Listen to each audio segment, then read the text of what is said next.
my brother-in-law. Yeah. Oh, is it? Dan? Wow. Rob. Okay. Yeah. Look, so I like to, I'm gonna put this in here too. Right. Okay. Yeah. Very good. Yeah. And so I put it in there the last time. Oh, nice. I Yeah. like to see Put that. a picture in there with I it. like that, yeah. Yeah. All right. All right.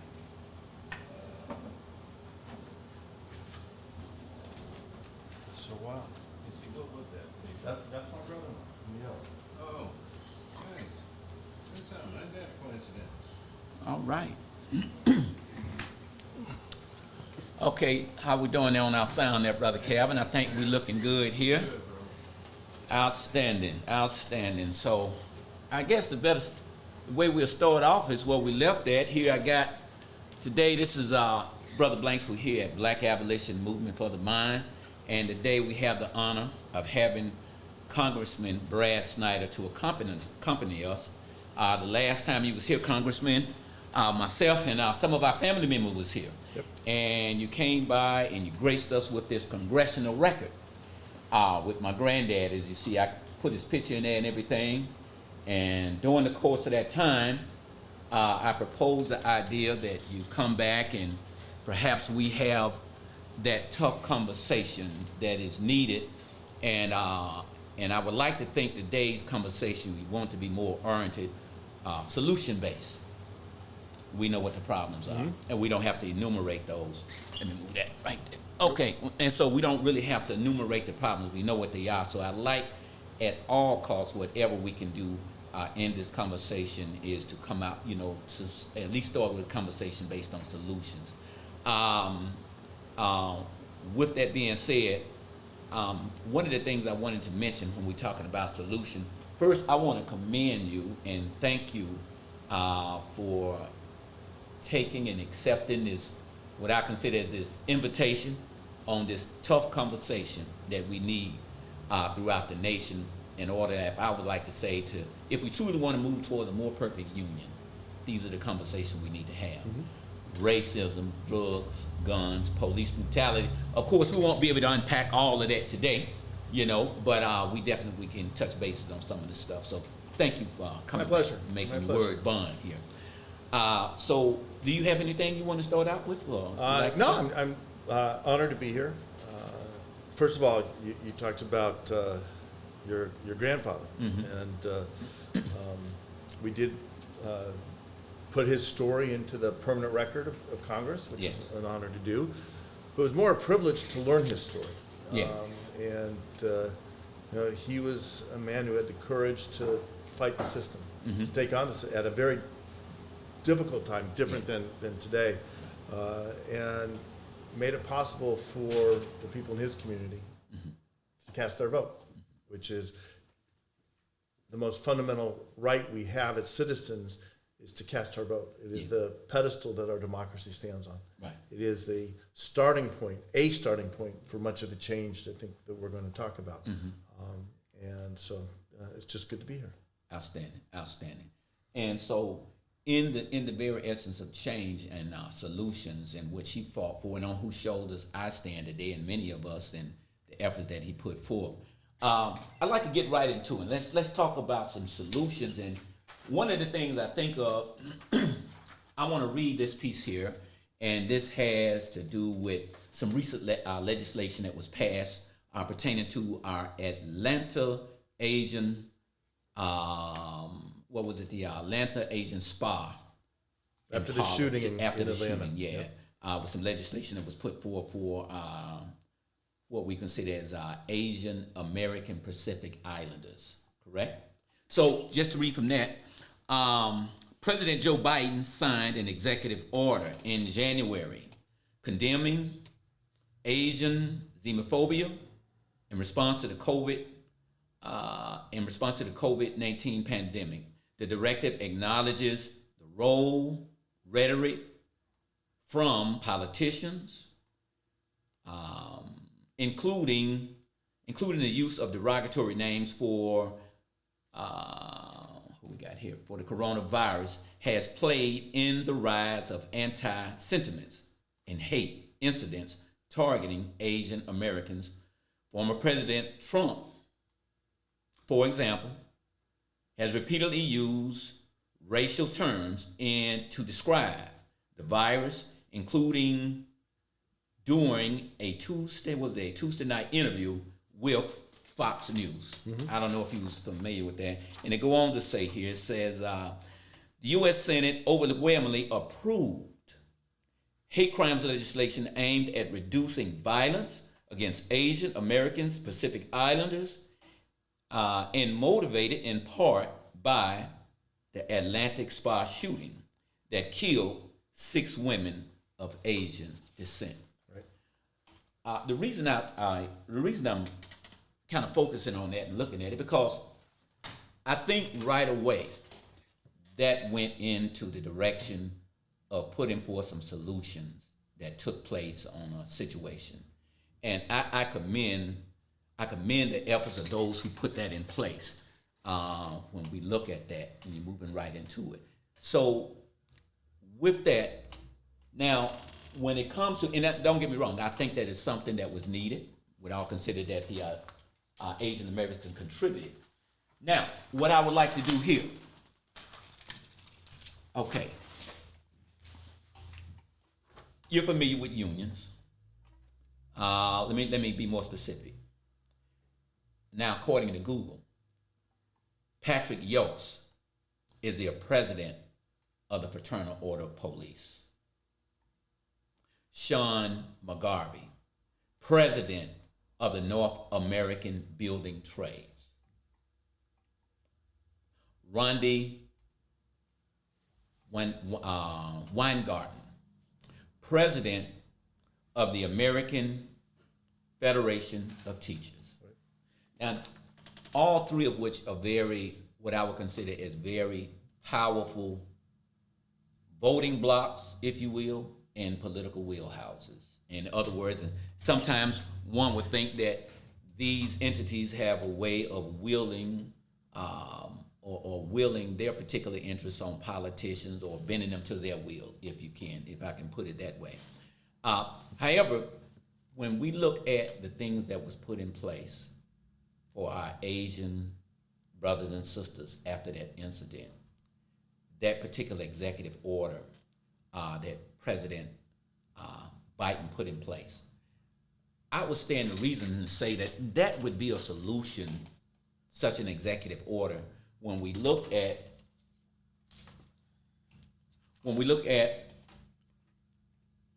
the construction industry. There are millions of dollars, billions, that have been put into the community to help to redo the infrastructure and everything, right? However, there are many blacks, male and female. I don't have to tell you, just ride down the highways and byways and you see the disproportionate number of blacks on the job sites as it is. Disproportionate meaning too few. Say it again. Too few or too many? Too few. Yes. Okay, yeah. And yeah, so that's definitely too few. When we look at that, when we look at in the Fraternal Order of Police, when we look at the pretext stops and things of that nature that goes into place, that is already, we know, is racially biased. That's not me talking. That's been statistically proven. And then when we look at in the school district system where our students are disproportionately suspended, expelled. We have superintendents also and teachers who are, in many cases, discriminated against. One thing, but I'll get back to that, of something that recently happened in Minneapolis where they just recently had, well, I don't want to skip around, but let me stay focused here. But it was a pretty good clause that they put in the local union. You'll probably hear more about it.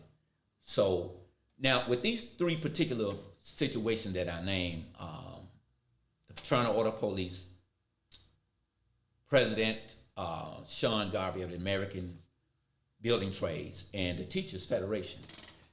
The reason I'm starting up high, because when it comes to hate and racism and dealing with those particular aspects, if for me, I wouldn't be in this fight for so long if it was just for me about skin color and race.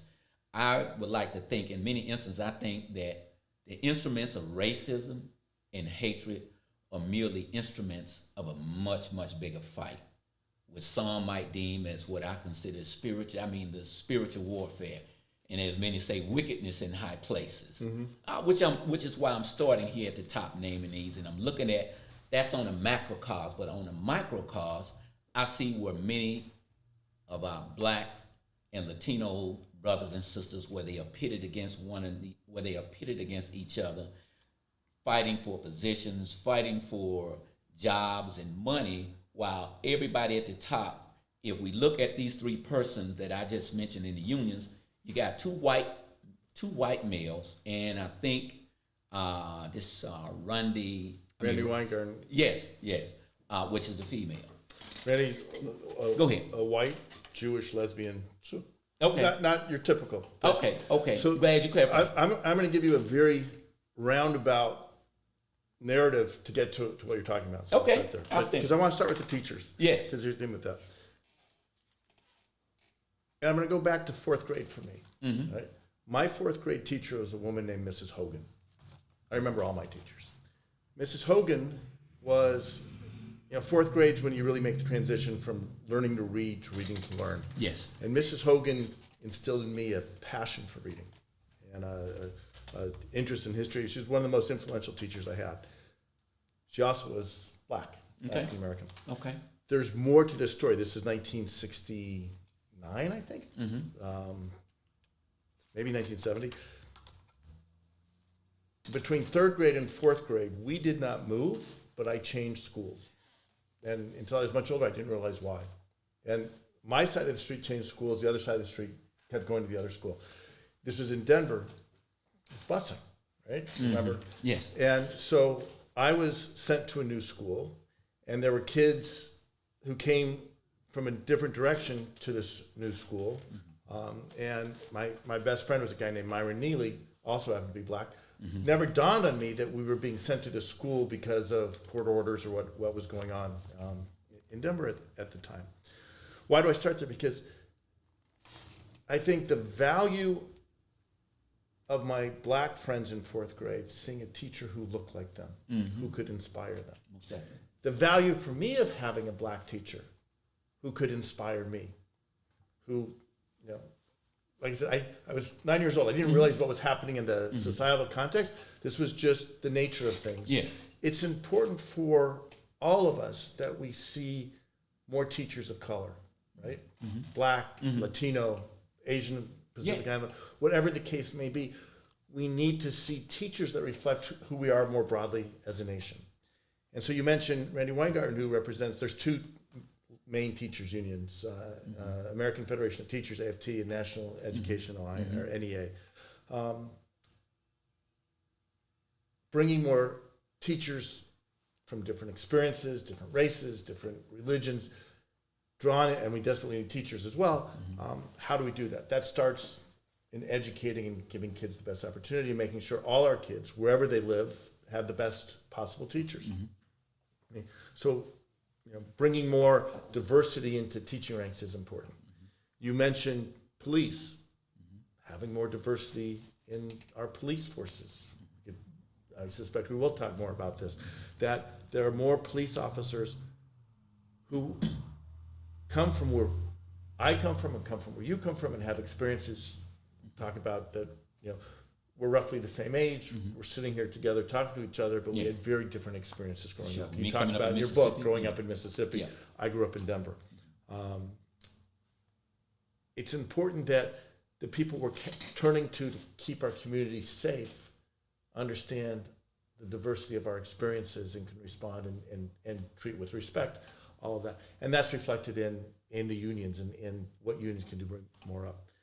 And you talked about the building trades.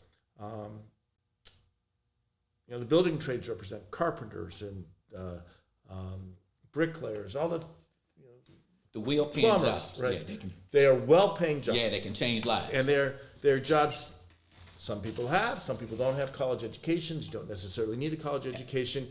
You need good math skills.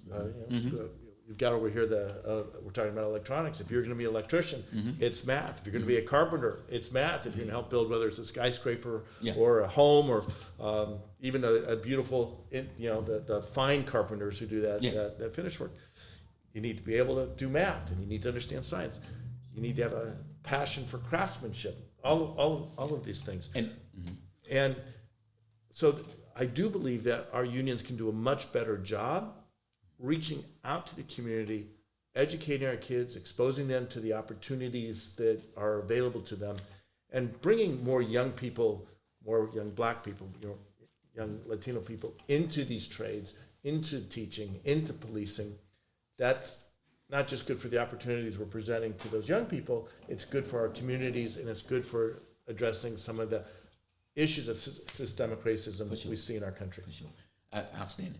And when we mention diversity in the classroom, diversity in more Black teachers, as I often say, being in the classroom, it's not just good for Black students. It's good for all students, because when we are enriched on each other's history and culture, then students are better able to understand each other. They're better able to get along with each other as opposed to being pitted against each other. Right. Because what I look at, what we're dealing with right now, and as I often say, we're dealing with, when we look at racism and hatred, as I say, they're instruments of a much bigger problem.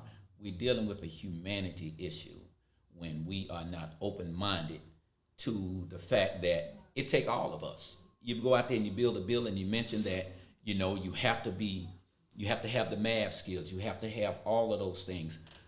And for myself, working 25 years as a union trade, construction, and working in those trades, it made a difference in my life.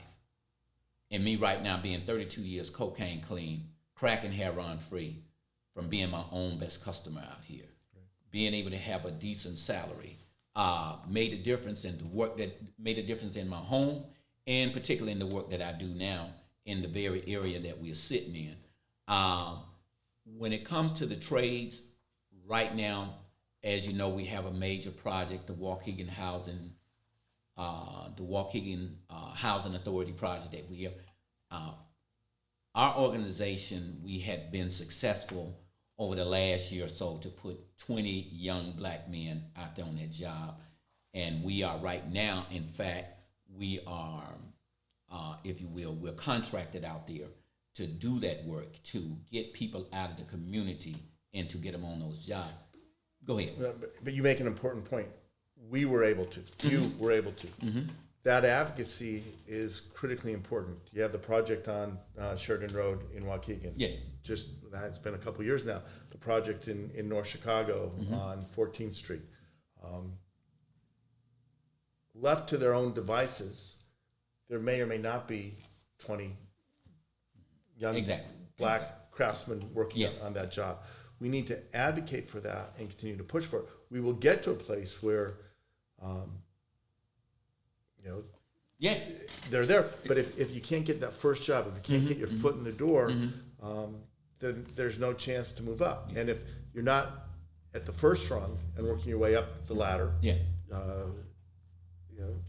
start as an apprentice and then a journeyman, and you work your way up, then you're not going to see people of color as the presidents of the unions, the presidents of the local. We're seeing more of that, but it doesn't happen if we don't get that first job. Without a doubt. And even with the 20 that we got on that job site, as I say, that's still crumbs in comparison to what we're not having, or what's the money that is filtrated into Lake County for the building trades and throughout the nations. It's still crumbs when we look at what is not there and what's not present as we drive through the highways and byways. So I think what I was looking at and proposing as a solution, just as we have an executive, of course, in many cases, these are literally economical attacks on the Black community that keep us marginalized and at bay. So what can we do in Washington that the same as the executive order that President Biden put in place, that we can put? But after the shooting in Atlanta, it was more as just a statement condemning hate. There are things that we do to try to open more doors at that entry level. There are, whether it's the SBA or defense contracts, trying to reach minimums, both for minorities and women, not just employees working on the jobs, but having minority and women-owned businesses that are owned by minorities, women, and being able to compete for this work. Now, it's easy to say you should have at least 10, 15, 25, whatever the number is. You can say that, but you need to make sure that those are actually happening. So we have these goals that are set in various pieces of legislation, various government funding. It was quite a bit of funding that went out as well. But oftentimes we fall short of the goals. So oversight becomes just as important. Now I'm talking about government oversight, that there is a program, let's say it's a defense program, we want to build 100 airplanes, whatever the case may be. We want to make sure that the contractors for these airplanes, if you think of an airplane, there's landing gear, there's jet engines, there's all the thousands of different components that go into to building that airplane, that we want to make sure that minority workers are having a chance to do these jobs and minority-owned businesses are having a chance to compete on these jobs.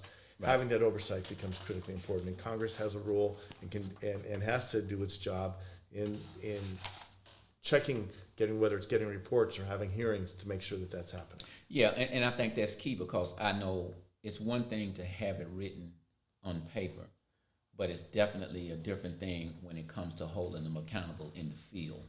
Because there's things even in the school system that says you're supposed to have Black history teaching and program in the school, but without advocacy and people watching over it, it never happens. Unfortunately, when we look even here at our local, school district, we should have, and it's according to the law, you're supposed to have Black history programs. There's supposed to be diversity in the classroom. But I look at sometimes, that's why I say there has to be some accountability and some strong legislation put in place that advocate for the curriculum to be well balanced, you know what I'm saying, as well as those who are fighting for our students. We have some good Black administrators and teachers who will go all out to fight for that curriculum and for it to be inclusive. But too often, we will find that many of our teachers and administrators are discriminated against or put out of the system and things like that. That's why what I can appreciate the new clause that went into the Minneapolis union recently. They put a clause in their bargaining agreement that no longer will they take and recruit teachers based on first come, first serve. They will now recruit teachers, they said no longer based on first come, first serve, but they put a clause in place that pushes for more advocacy of teachers who look like a reflection of the classroom. That was well done. And I would like to see something in place like that on a federal level, There are in some places. It has to be, you can't just sit back and wait for it to come to you. We have to go out and make it happen. And they did. And that's what you're talking about there. If I want to see more teachers that reflect, I'll use Waukegan as the example, the diversity of Waukegan. It starts with teaching kids from an early age in a way that they say, I'd love to be a teacher. We have a shortage of teachers across the country. For sure. Right? I'd love to be a teacher. There's no more noble profession than teaching our kids to achieve their dreams. That not only do I want to be a teacher, I'd like to be a teacher in the community I grew up in, because there's no better place to go than home. For sure. And then making sure that they have the desire to go and become a teacher, to come back and teach at home, but now how do we make sure they have the opportunities that they can, in grade school through high school, get the education that will enable them to go on to college to become a teacher, that they can go to college and afford to go to college without having to take on extraordinary debt, that the doors aren't closed to them before they even start the process. And when they do graduate, they have the ability to apply for the jobs and be considered. Well, it becomes a virtuous circle, if you will, so that the administration, we'll use Waukegan as the example, is going out and specifically recruiting at places where the students they're educating are going to school, where students of color are learning. So that's the HBCUs. That's making sure our kids that want to go. Illinois State is a school that teaches a lot of teachers. Right. So you go down and you recruit at Illinois State, but not only Illinois State. Yeah, because if you can go way out to Spain and recruit teachers, then there should be a balance, as you just said, that you can go to black colleges. I at the North Chicago Parade earlier this month, I talked to a young man who just graduated, who I've seen before. He was going off to college. He was probably told me he's going to Alabama State, HBCU. And I told him he's the first one in his family to go to college. And I know from Alabama State that especially the young men, a lot of them drop out because college is hard, especially in the beginning. It's hard. I said, when you need someone to tell you that you're going to get through, I gave him my cell phone number. I said, you call me and I will help you get through this. It is making sure that kids, especially first-generation college kids, have the support, whether it's calling their teachers back at home or a counselor back at home, or the work you do. I know you go into the schools. Can you check that camera for us, brother? Up there. Yeah. Being important. All of that is critical if, I don't know what this young man is going to be, a teacher, and he wants to study engineering, but whatever he does, I want to make sure that he succeeds. Yeah, those things are important. Yeah. No. All right. So That's my left. oh, yeah, it looked like we rolled back a little bit. No, yeah, we good. So you got him out of the camera over here. That's the one we wanted Right. in because we So like. that's not the camera. I was looking at that one. No, you're right. You're right. You're gonna have. We probably have to adjust that one. Okay. No, come back in just a little bit because we don't want you out here live and we don't see you. There we go. All right, there we go. Yeah. So with that being said, these are definitely important things, and that's why I really appreciate you coming back to have this conversation. And hopefully, it's not going to be the last. I would propose that at some point, somebody has suggested maybe open this up because this is one conversation that I hope that we can initiate for the future and have more of, and possibly have a roundtable discussion where we can invite other people like Ms. LeConte or. So we did it a few years ago. Okay. Danny Davis came up. Yeah. We had a conversation, I think it was at Foss Park. Yeah. Inside, and just went around. People shared their experiences. It was a fabulous conversation. And the experiences are important. I'll tell another story. After the George Floyd murder, Yeah. it was during COVID, so the Democratic caucus, the Democratic members of Congress, we were having Zoom calls every week. After George Floyd, we actually had many in the first couple of weeks after that. And the first three, and these are, there are 200 members of the Democratic caucus in Congress, members from across the country. The first three were black members of Congress sharing their stories, sharing their reaction to George Floyd's murder. And it was a really important experience for me. And these are my colleagues, my friends, I know them. We shared the same job, we share our offices, we sit on committees together. We're having the same experience, right? But as they were telling their stories, it became very clear that the path for many of them getting to where we were as members of Congress, as equals as members of Congress, was very different than the path I and others of my colleagues had taken. And what struck me listening to that is how important it is to understand where people are coming from. No doubt. I'll go back to your book. Okay. As you talk about your experience and your perspective and where you are today. And I mentioned when we sat down, I really appreciated how much of your book was a message to your daughters. And what it means is that we have to see, I look at my colleagues, black, white, Asian, as my colleagues. I don't necessarily, when we're sitting down to address a problem, see them for the color of their skin or from the state that they come from, although that really matters. Yes. It's how can we solve this problem together? I like that idea, and coming from that perspective, because I think of one of your congressional members, Maxine Waters. I can recall when she came under attack. And just, I recall when she came under attack based on, excuse me, based on her affiliation with Minister Farrakhan, Nation of Islam. And likewise, I can recall a time even when I came under attack.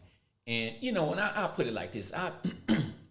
I've yet to meet any one human being that I totally 100% agree with. Sometimes I'm suspect. Give me a time, I'll convince you. Yeah. So with this particular point that I'm making is, I watched how she come under attack. I watched how I came under attack, just aimed on our affiliation. Someone alleged and put out there, and I said, hey, you know, referred to me as being anti-Semitic or racist because of my affiliation. Now, and I know how that made me feel, which brings me to this. Now, I know this man had been knowing him for a while, and matter of fact, let me just say what I can say about Minister Farrakhan in my perspective is that I remember we would recall me coming up out of Mississippi. Now, from some of those experiences that I had in the South, to be honest with you, Congressman, coming up out of the South during that time, and how I felt after watching what had been imposed on my grandparents and and everything.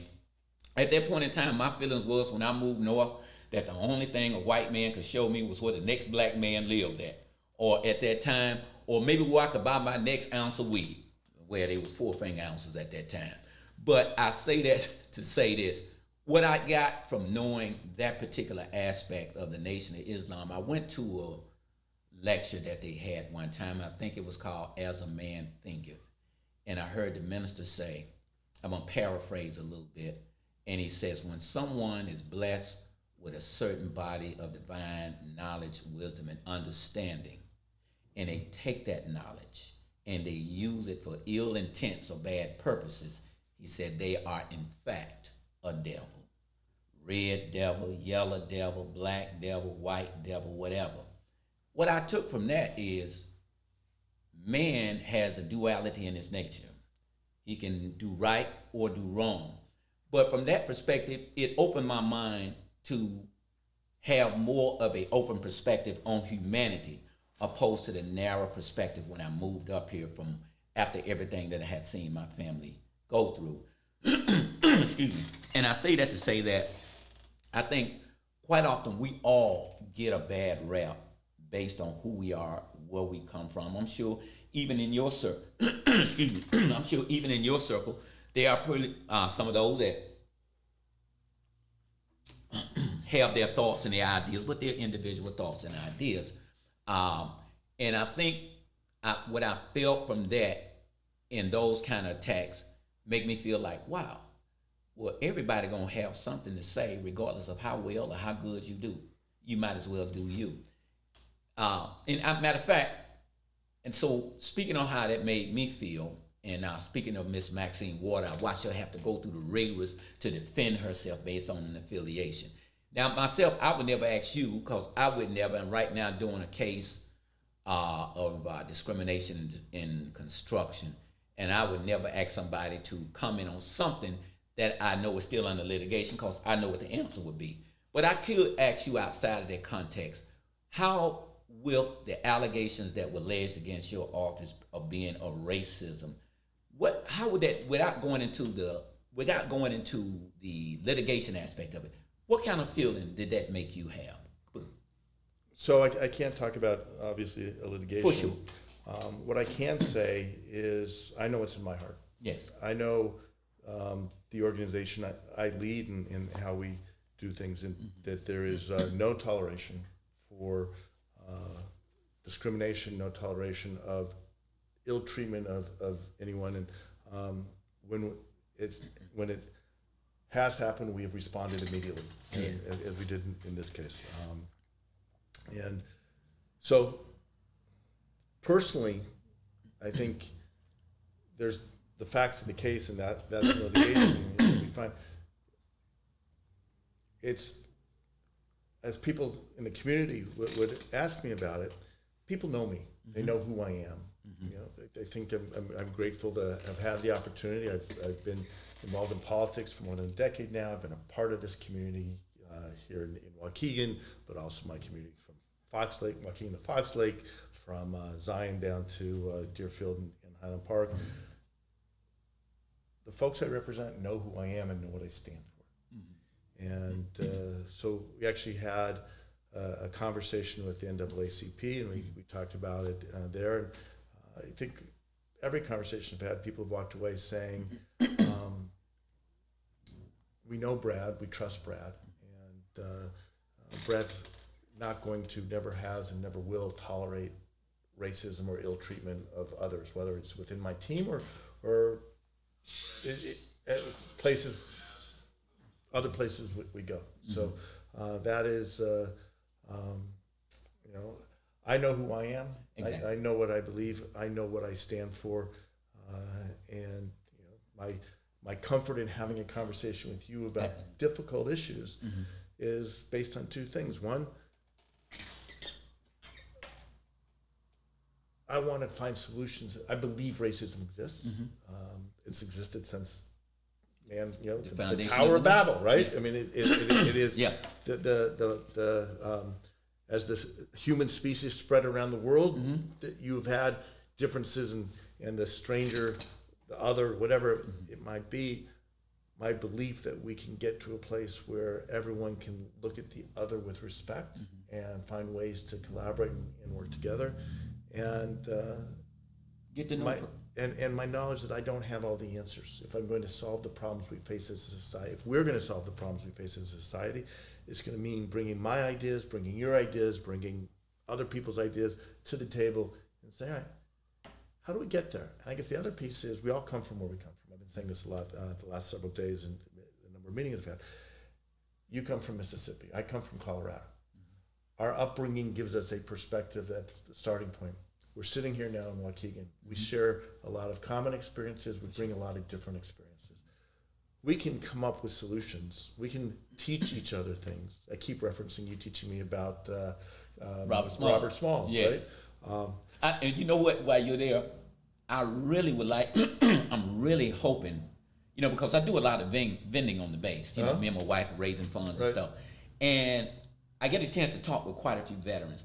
Do you know out here at Great Lakes Naval Base, many times I talk to veterans, both black and white, have very little to no knowledge of Robert Smalls.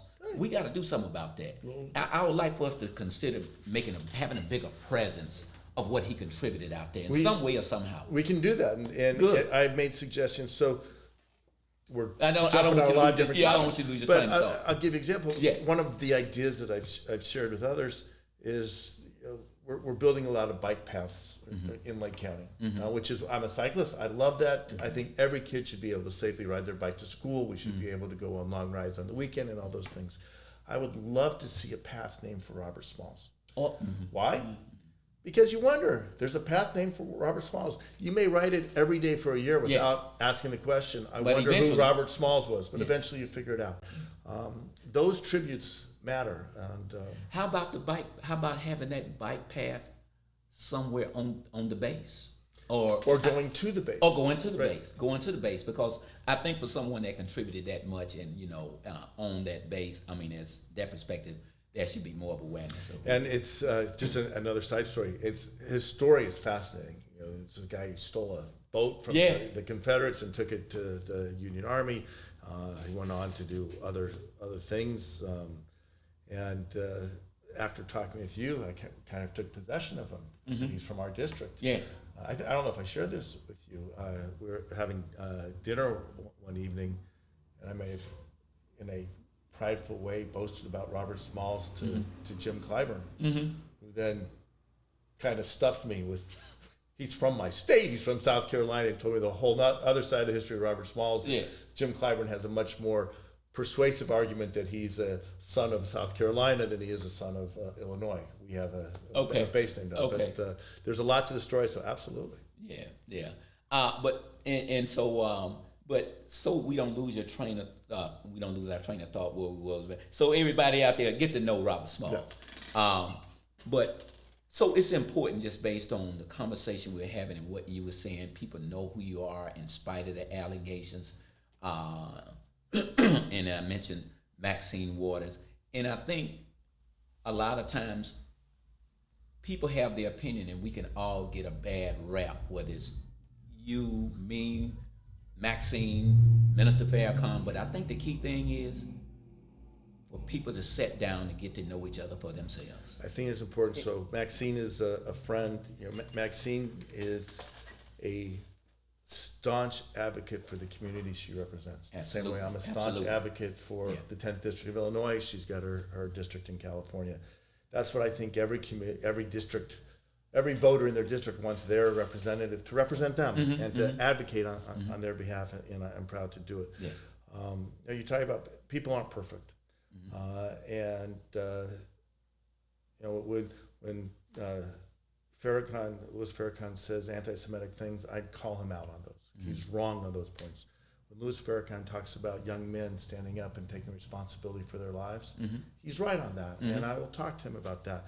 So, we'll have things we agree with and No disagree doubt. with. That's why, If I think you're saying something that is wrong, I will tell you, and vice versa. And that's where the dialogue and the conversation of healing begin. Nobody should be above reapproachment, you know what I'm saying, where we can't sit down and say, hey, look, you know what you said, yada, yada, yada. But, don't condemn me and bury me based on one thing that I said. Get to know the whole person. These two pieces of, those African artifacts up there, right? There was a guy, who right out told me, he says he thought that I was a racist and an anti-Semite. And this guy, I called him on it, as you said. I was at the city council meeting one day. He's a history teacher at the Waukegan School District. Okay. So I go to the school board meeting, and I said, one of your history teachers, he don't mind me and him talking. His name, the history teacher is Francis McCormick. We now we know each other well. But based on me going to the mic and saying that, he had his views on CRT. Okay. I have my views on CRT. And many might consider him as being for right or whatever the case may be. So he didn't really know a whole lot about me other than what he has heard, pictures he's seen out there with me and the minister. So right away, he chimed in and he jumped on that bandwagon. So I says, well, I went to the school board. I says, well, why don't your Waukegan school history teacher, Mr. McCormick, and myself, as Black Abolition Movement for the Mind, why don't we have an open debate on CRT? And we'll let the people decide for themselves, since we all have our views. So with that being said, he called me and we talked.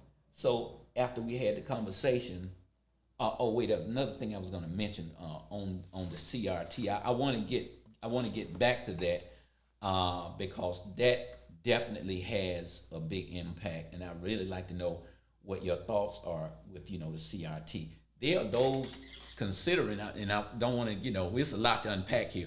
There are those who would say, with everything that's going on with CRT and how our kids how our children are being miseducated, how many of the black teachers they feel are being discriminated against, feel that, hey, maybe we should just pull our children out of the schools, educate them within our community, and go to a voucher system and do. What's your thoughts on that? What's your thoughts on that? On which piece, CRT or vouchers? Well, the voucher thing, yeah. I'm not a fan of vouchers. Okay, go ahead, explain.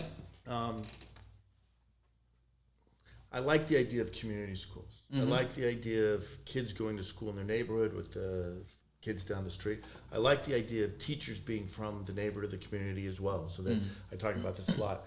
I remember when my son at a grocery store, he's a little kid, he's 29 now, so this is probably 22, 23 years ago. We're at the grocery store and he saw his teacher. And he immediately went behind and hid behind my leg, and he was shy. And you do as a father, you say that, stand up, stand tall, look your teacher in the eye, say hello, say nice to see you, and the ideas of teachers looking after the kids, not just in the classroom, but in the community, parents, neighbors looking after their kids as part of that community. Some might say, well, couldn't they do the same if they just had the community schools and getting to know each other? So that's with the community schools. When vouchers, and we've done a number of experiments with vouchers. Okay. They pull the resources out of those community schools. And, what oftentimes happens is that the kids in those community schools are left with the least and get they're short. They get the short end of the stick. Under the voucher system, you mean? With vouchers. And we've tried it in Cleveland. There's in a number of places. What I want to see us do is make sure that every school across our state, across our county, in every state, it doesn't matter where a kid's going, that they're getting a good quality education. That Because some might argue now that at this particular point, our kids are still getting the short end of the stick in many cases when it comes to even what we were just talking about, having the right kind of teachers that look like them in the class, the resources that are not coming into the more underserved and underprivileged community. We're still getting the short end of the stick. I want to get those resources into the community. I want to make sure that the kids that go to school in Waukegan, Zion, North Chicago, Round Lake are getting the same caliber of education, the same quality of teachers, the same resources, not just for learning science and math, but also for the extracurricular activities, whether it's theater, band, in the arts. That all of our kids across the state are having those opportunities. By the way, this isn't just believing in young people and it's good for them. It's critical for our country's future. China and India have 10 times as many kids as we have. If they educate only 1/10 of their kids at honors level, that means they'll have more honor students than we start with students. I need every one of our kids to achieve their greatest potential if we're going to succeed as a country. Without a doubt. So it's a smart investment.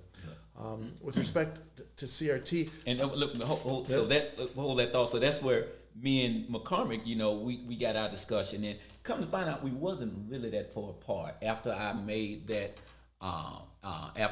challenge on the debate and everything, he got in touch with me. He said, "Hey, let's go to lunch." We went to lunch. I met him down there. I met him down in Lake Forest and place down there. We sat, we ate. He got to know me. Shortly after that, he came here. He's been here a couple of times. He made some real donations here for our kids. Those two pieces, African artifacts that we got there, man, it's pretty nice pieces. He had those in his family for a long time. But I say that based on what I said before. It is important that regardless of the talking heads that one may have as their views and opinion on a human being, that we get to know each other for ourselves. And after me and him sit down and talk, we talk on a regular basis now. But he has some ideologies based on other fanfare and what he had heard without really knowing me. So I think that's a key aspect of building and getting. Well, you hit a critical point here. It's important for us to get to know each other as individuals, as people. You are a incredible advocate for your community. You have established here an institution, what you're doing, and you're touching kids, and what you're doing, reaching out and talking to people and showing them what they have the potential to become, opening doors to them is vitally important. But you are more than just the people for whom you're working or the people for whom you're advocating. Your story matters as well. When we went to lunch and you told me about your background and your story, For sure. it was important to know that about you and vice versa to know about me. And the more we do that, the more we find that, maybe there's this other area we can work on and have a difference and make a difference. I wouldn't have known about your grandfather if we didn't have that conversation. Absolutely. And that helps me, and so this is what we can do. Outstanding. Since you mentioned about the book, I want to share with you something right quick. I'm going to grab my copy. Oh, you got your copy? Yeah, good. So we're on page 25, and this has a lot to do with House Bill 40, and in that particular part it said, there are many who pose the question, why, as African descendants, should we be feel entitled to reparations?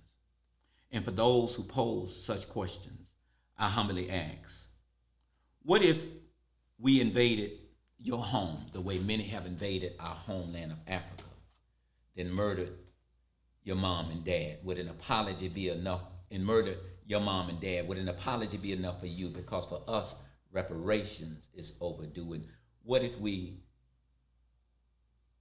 let me see, what we was at on there. I had this memorized. All right. You're in middle. Okay. Because for us, reparation overdue. And what if we kidnapped your family and for a while And and rape your upon woman them for a while, then right. inflicted upon them the pain of bearing a bastard child? Would an apology be enough for you? Because for us, reparations is overdue. And if you have or had one, what if we whipped and brutalized your son through the middle of the? What if we whipped and brutalized your son through the middle of the night, and then again at the crack of dawn? And after all of that, what if we put you all together, strip your clothes down, made you lay in the indecent position of face first to the ground, brand and burn on your asses with a red-hot poking iron, till the sizzling of your flesh was smelling all around? Would an apology be enough for you? Because for us, reparations is overdue. That leads into my question. What are your thoughts on House Bill 40? Pertaining The short answer, Yeah. I want to go back and talk Reparation. about your poem. Short answer is I'm a sponsor of House Bill 40. So what? I'm a sponsor of House Bill 40. I support it. Okay. Somebody House- else before, but go ahead. Go ahead. So House Bill 40 doesn't provide reparations. Mm-hmm. It would establish a commission to study the issue and come back with recommendations to Congress on how we address the issue. You know, your poem, you talk about the memories as if it was you. Right? You feel that Yeah. in your flesh, Yeah. right? Yeah. And I know many will say, well, what that's got to do with now? We didn't. Hold that thought. Okay, go ahead. Because I'm going to draw the analogy. I'm Jewish, Uh-huh. so the history of the Holocaust Right, is right. something that similarly, to me, is within me. Mm-hmm. Right, 6 million Jews murdered. You talk about being branded, being flesh burning. Yes. Right. And I'm not drawing a comparison. Mm-hmm. What I'm saying is they're a part of who we are. And I think that was reparation provided for some aspect of that. There were Germany provided reparations to the survivors Okay. from the Holocaust.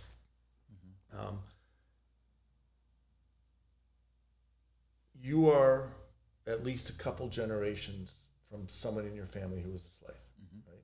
Coming up in the South, I could see where I was really maybe just one, because I grew up with my grandparents, and Okay. I went to some of those old Right, shacks and right. everything. So, Go ahead. and you may have known someone who was a descendant. No It's just doubt. a matter of age.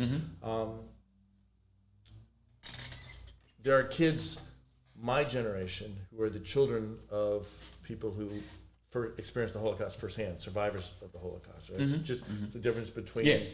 time. I believe that 100 years from now, Jewish children will feel about the Holocaust the same way you were describing how you feel about slavery. It is a part of the experience, even though it crosses generations.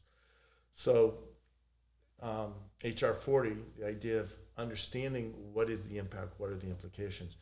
There are HR 40, right? HR 40. There are so reparations, as we talked about, survivors from the war in Germany, and there's been other examples where reparations are paid directly to the people No who doubt. experienced it.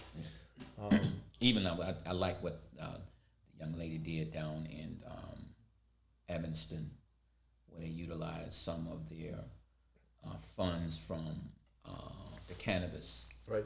and to enact reparation to some aspect. Go ahead. Is understanding how we can best affect the impacts of slavery still resonate in our nation Without a doubt. in many different ways. And we glossed over CRT, and CRT is something taught in colleges. It's a very sophisticated. Yeah. Right? We get It's not schools, but the idea of learning our history. I'll go back to Jewish tradition. Jewish tradition, the patriarchs in Judaism, Abraham, Isaac, and Jacob, were all flawed characters, right? The rabbis would teach. Abraham said to Sarah, "Pretend you're my sister, so that we won't get in trouble Right.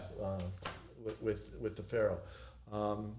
Jacob stole his brother's birthright, Right. right? These are not angels. No And I think doubt, the lesson no is, doubt. we were talking before, nobody is an angel. But knowing the imperfections, King David, from a crush, sent a soldier to his death so he could Be with have his wife, yeah. right? nobody, these are all, idols all have clay feet, if you will. But we need to learn that history. So America, you touch upon in this book, and this is where we do come from different perspectives, but you say in your book you love this country and aspects of this country, and I love this country, right? But we have to take the country that it was founded on a gross violation of human rights and human dignity. Slavery was written into the Constitution. Wow. Yeah. Right? And I guess that's what. No, finish it. All right, but we're also the nation who came out of the Civil War who said, and you note the 13th Amendment here, and imperfection, said we were not the first country to say no to slavery, but we eventually said no to slavery. And we're still working on getting that right, but that's part of the process of life, is always working to build upon that. But we can't do that if we don't learn our history. If we don't learn our history, and I think reparation would be a strong,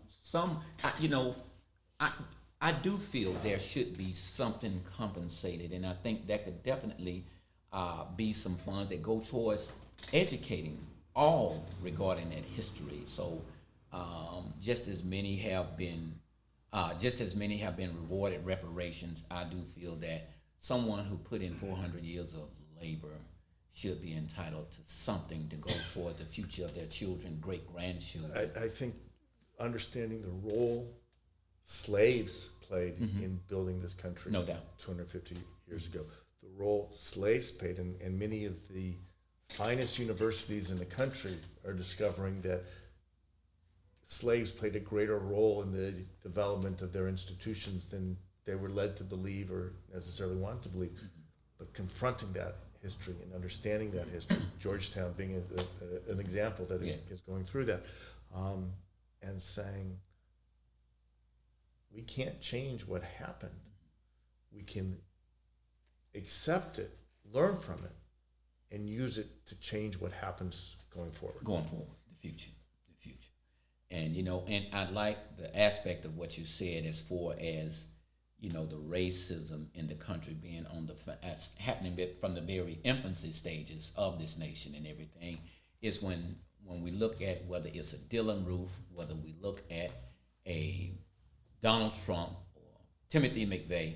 Oftentimes I say these are what I consider, we can't lay it all on their shoulders, because oftentimes I say they're merely the son of Sam, Uncle Sam, if you will, because you look at a Trump, many might look at him as just merely being the face of the foundation of what you spoke of in this nation. But the very reason we are seated here today, we won't accept that as being the identity of this nation, because when we sit down to look at solutions, I think it should be rooted in the fact that we have the ability to truly establish a more perfect union when we're able to sit down, dialogue, because the best of things come out of conversations, and just sit down and talk about it.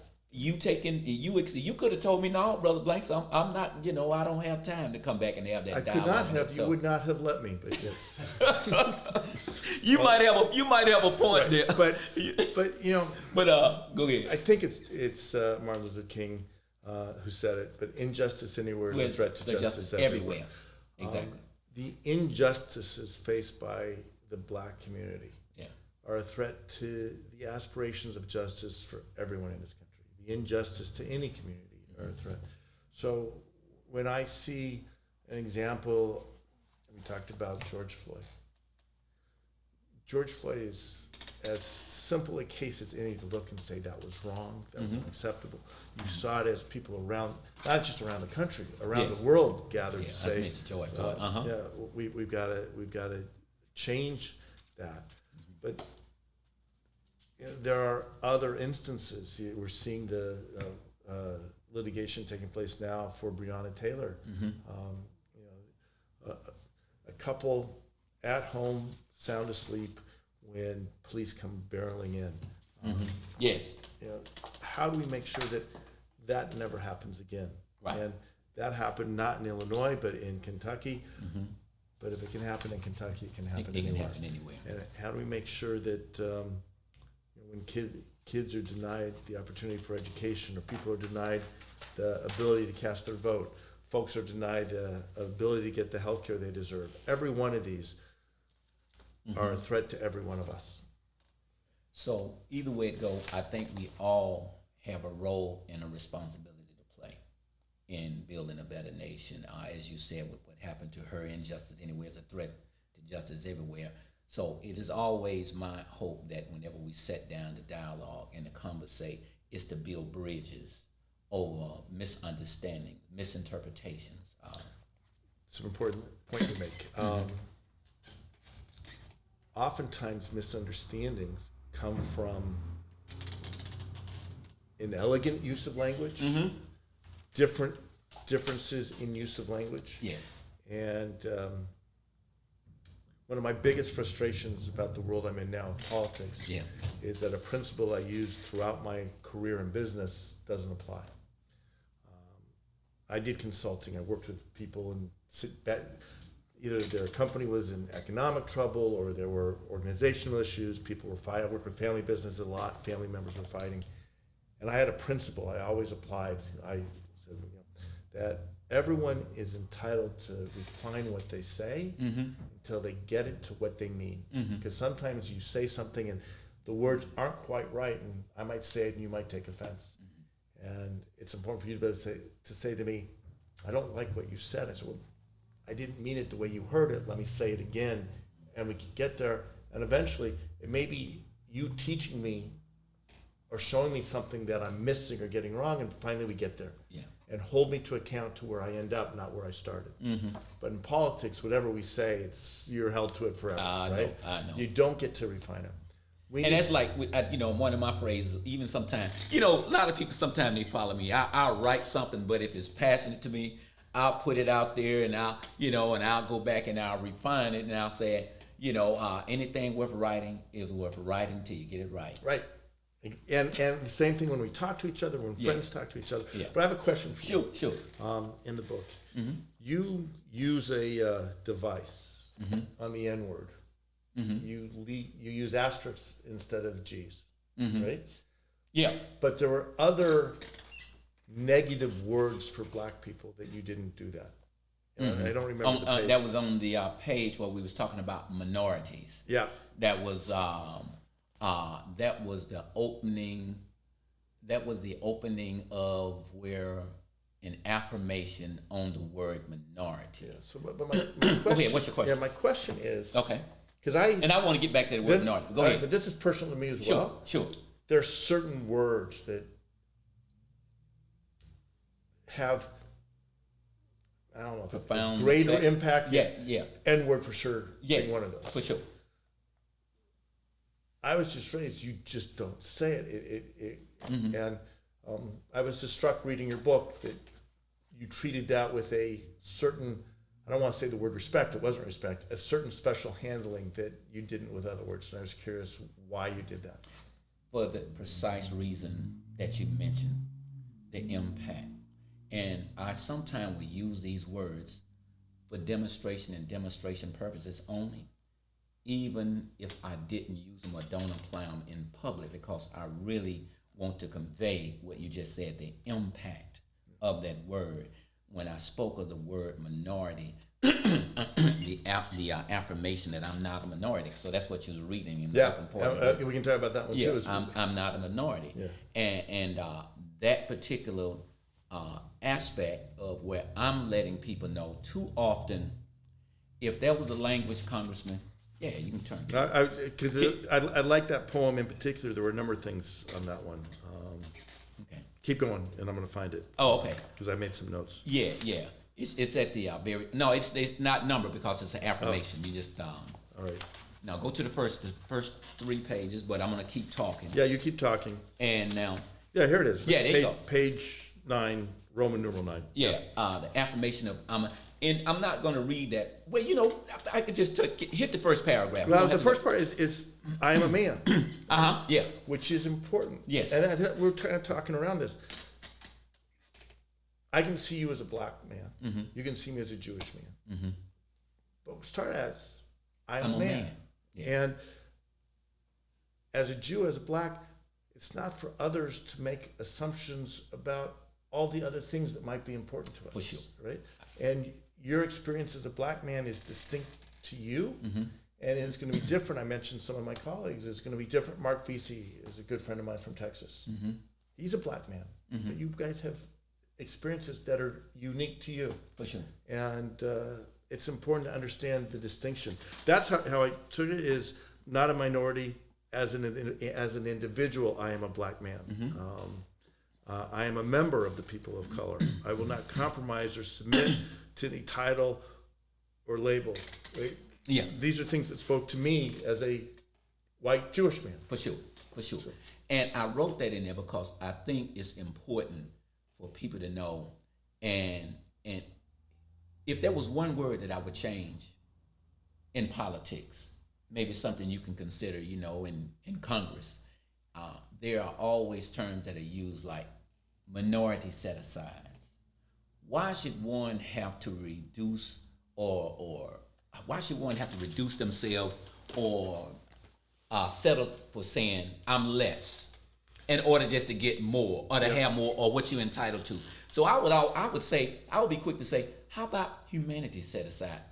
I'm a human being. This is where it gets complicated, because we talked about minority set-asides earlier. We said, what can we do to, I was talking about with the unions and otherwise.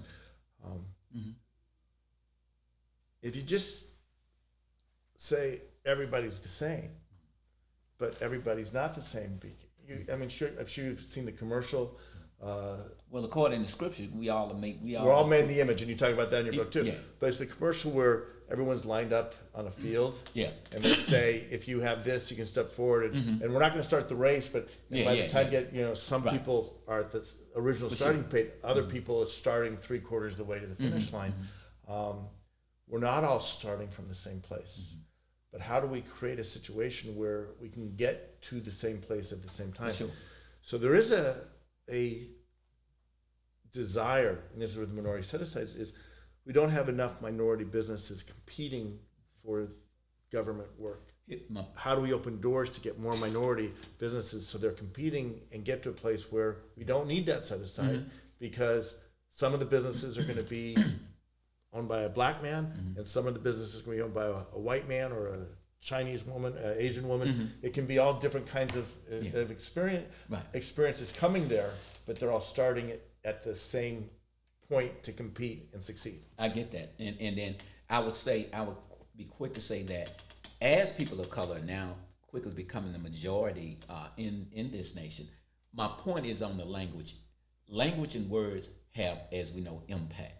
So I do get the fact that, yes, there is inequities and everything, but do we really have to identify and utilize, in other words, what other term could we use other than the word minority? Because it's the language. We want to change mindsets. Right. We have to change the language. It's how do we hold the idea of diversity without this idea of minority? Because you are right. When I say when people say minority, there's a word before it that's implied, which is disadvantaged minority, right? It is diversity of experience, that people come to the table. If I'm sitting at a table with 6 people trying to solve a problem, and all came from my school, I'm an engineer, studied engineering, worked in business, we're going to try to solve that problem the way an engineer with a business background is going to try to solve that problem. But if I bring people, I've got an engineer, and I've got a doctor, and I've got a teacher, and I've got a community organizer. I'm not sure what to describe what you do. Community abolitionist. Community abolitionist. Yeah. We're all going to throw different solutions into the table, and the solution we come up with is going to reflect the best elements of each of our perspectives. And so you need that diversity, but everyone should be at that table sitting in the chair as, I belong here, my voice is valid here, my ideas are as good as anyone else's here. For sure. And when you talk about you're here because we're letting you be here, already you've started to create a distinction that shouldn't be there, that isn't necessary. Without a doubt. In conclusion, man, I know we're getting ready to wrap this up here. Solutions, if there was a piece of legislation that could be put in place. They ain't gonna say if, everything is possible. If there was some legislation you would put in place based on the three things that I told you when we're dealing with, like I said, it's a spiritual warfare as opposed to more dealing with, and as I say, racism and hatred is instruments of a much bigger fight. When we look at pretext stops, when we look at how many are discriminated against in the educational system, and as we mentioned, and just summarizing everything in the construction industry, just as an executive order, and there was legislation put in place for our for our Asian brothers and sisters. What kind of proposal do you think as a solution we could put in place that would, I know you might say there are things that are always there, that are already there, but could we reinforce those things with something to assure the equity in education,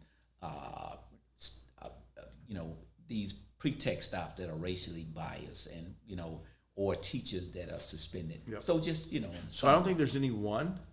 I'm going to pick two that have nothing to do with each other. Okay. All right.